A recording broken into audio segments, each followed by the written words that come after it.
Thank you so much, gentlemen. Okay, let's keep talking about eating. When you're trying to eat healthy, you might reach for food labeled organic, or maybe you're someone who stands in the grocery store aisle and you read the labels. Now, I am not saying anything's wrong with that because I do it, and I do apologize if you get behind me in Target and you're trying to reach for something, or Bruno's or wherever else, and I'm blocking your way, because I do. I like to read the labels. How much sugar is in it? How many calories? How much fat? But as Paige found out, the labels may be deceiving. Right, Paige? That's right, Cherish. It's a good thing to look at the back of the packages, but a couple studies at the university found that we put a lot of emphasis on the labels on the front of the package when we're shopping and when we're eating out. They can make us choose an item based on the words or even the color, when in reality, we need to be looking at the back.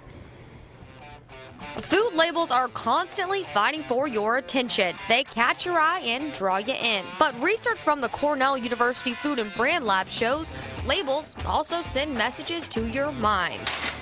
Next time you're chugging along through the aisle of your grocery, pay attention to the items you choose.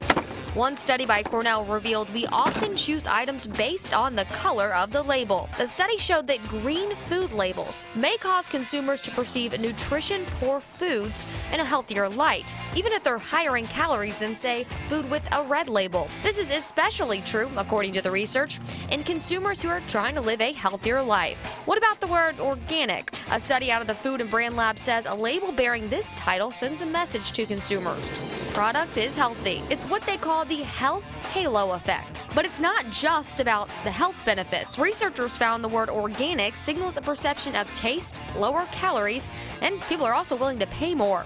The effects extend beyond the grocery store. We're talking restaurants. A separate Food and Brand Lab study looked at menus. The study showed more descriptive labels make items more enticing. For example, more people surveyed chose New York-style cheesecake with Godiva chocolate sauce over just plain cheesecake. That seems pretty obvious, but this isn't. Of those surveyed, people who chose the descriptive item had a more favorable perception of the product and the restaurant, and said they'd be willing to pay 10% more. So when it comes to menus and labels, a good name really can go a long way.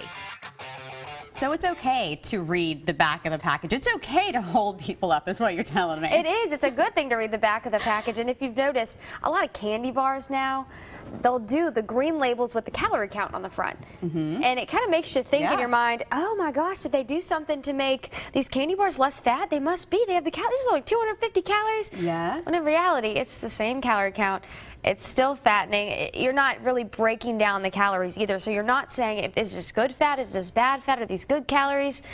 There's a lot that goes into it that you really need to read the back of the label. Yeah, I'm one of those, especially with cereal and things like that. Okay, well, this one has 12 grams of sugar for 3/4 cup, and this one is, 8 grams of sugar per 2 cups. And you have to really, do the math when you're really looking at things like that. And then, okay, this one has more sugar, but less saturated fat. And then there's so many things that you have to look for. It really is time consuming. So again, if I'm holding anybody up, I'm sorry. Will you take me shopping? Because I need to learn more about that. So I'm taking you on my next grocery trip. It really is beneficial. And, just take a little extra time the next time you go to the grocery store and read the back. Some really good information, as always, Paige. Thank you very much. Thank you. And speaking of food, let's just have a food show today. What do you think? I want that barbecue right now. I know, it smells good. Y'all aren't going to get through the show because I'm going to just eat it all.